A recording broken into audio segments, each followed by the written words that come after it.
Kamu sih? Kamu sih? Mereka ada. Bisa tim mereka? Ma. Sana kerja bulan ini? Mahal. Kami. Kamu kerja bulan itu? Nama Sadi tu ngajar je. Kana? Mahal ya? Mereka masih kan? Mau minta boleh macam? Juga kerja? Juga boleh. Mesti kan fit. Sabar mesem. Macam mana ni kerja bulan ini? Misalnya? Dah kerja bulan ini kan mulu. Kana mo? Kana kerja bulan ini? Ma. Kubati kau mana jalan anggalas. Yo berbadi kau kita curi sudah ni Ambikan. Ambikan. Amal anggalas. Ambikan ni. Syukri kau nakin. Ambikan. Ambikan. Mana? Terus kubati kau.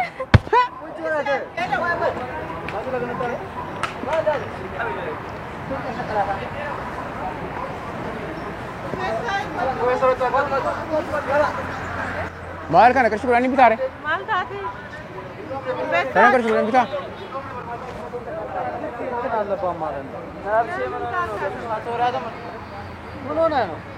Mana bahasa ni kita kalau kana beri kau ni bitar?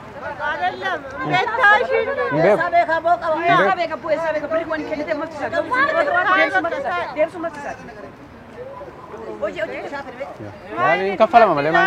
Ini kafala mana leman? Mucaa garuu rukun ni rukun ni atai.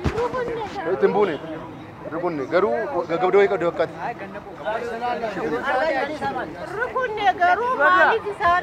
Dubartii miti ante jajjabeessuu qabda. Kana beri kau ni bitar sama? Hah?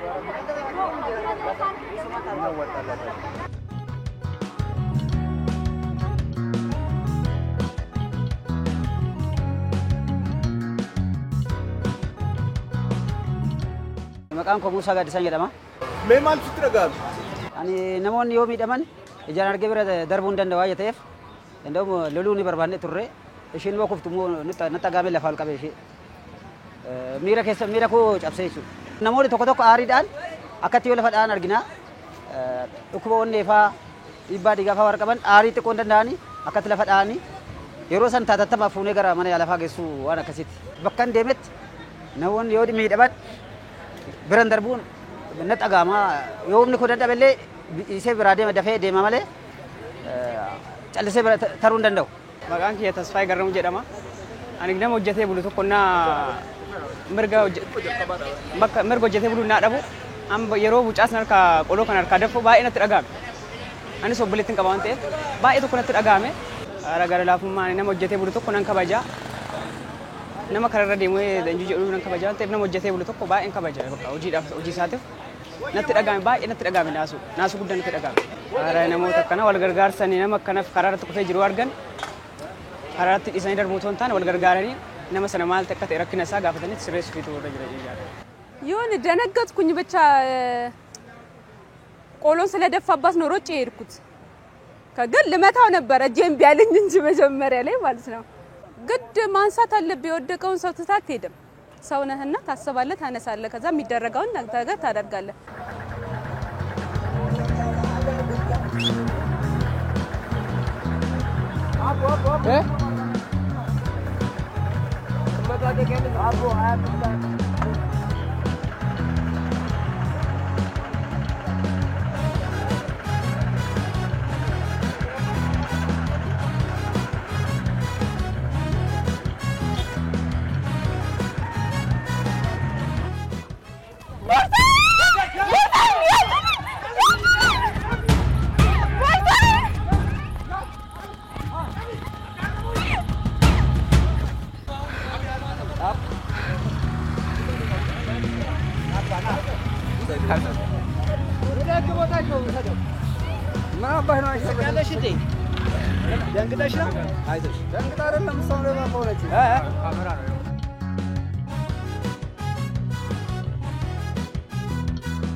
የተሰማኝ ነገር አሳዝናኛለች በርግጥ ስትሮጥ እና እኔ በድንጋጤ ነው እኔ እንትን ካልኩ በኋላ እኮ ሌባም አልመሰሉኝም ነበር ማለት ነው እና አንዳንዴ መተባበር አለብን። እንደዚህ አይነት ነገር ስናይ መተባበር አለብን እና ባለው እንትን መያዝ አለብን። ለህግ መቅረብ አለበት እንደዚህ አይነት ሰው ማለት ነው። አሯሩጠን መያዝ ነው ያለብን። አስቲ ልኩ ቀላን ጅራዩ ኦጋይሲን ይቱ አርጌታን የረት ብርመደፍ ከናፉ የሮዋቱን ነመተነቱ ፊግኔ ቀምነ ገረ ሰረት ዴሱ ቀምናን ጀ የሮ ባየ ቱርቴ ትደቡ ደንደቱ አንተ ፊ ባየ ሚደ ቤክታ ሰበበ ከናፉ ነምን ወሊት ጨልሱን ቀቡ አማ የሮ ነማ ከሲ ይሩለ የሮ ልፋታ ዋንተ ስልኪ ከነት ዋን ዴቢቴ ደፍቴት እንደቢነፍ ኦዶ ብርመነፍ ራቡፍነፊ እሲ ፈየና ገርጋሬ ከነዋንተ ሰበበ ከናፍኒ ከንድረት ይነብር መኑ ሙሉቀን ደመቀባላለሁ። ያሁን ሲደረግ የነበረው ድርጊት እንደ ሪያሊቲ የሆነ ነገር ሆኖ በጣም የሚያስከፋ ነገር መስሎ ነበር የተሯሯጥኩት።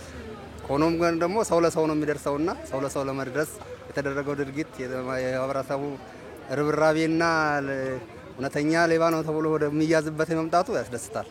እሱን ማድረጉ ቆንጆ ሆኖ ግን ምንድነው እኔ ልጁ ላይ እርምጃ ልወስድ ነበር በግሌ እስከ ቶሎ ደግሞ እነሱ አክሽን መስጠታቸው ጥሩ ነው። ለህብረተሰቡ እንዴት አይነት አስተዋጽኦ ያደርጋል እንዴት አይነት ራህ ያለው የሚለውን ለማሳየት የተሞከረው አክሽን እናንተም ጥሩ ነው ያደረጋችሁት እና ሰው ለሰው ደራሽ ነው። እውነታው ሪያሊቲ ሌባ እንደዚህ እንዳለ ነው ያለው ነገር እንደታወቀው እንደምሆነ ተረባርቦ ደግሞ እውነቱን ይዞ ወደ ህግ የማቅረብ ሂደቱን ለማድረግና እንቱን ለመስራት ነው።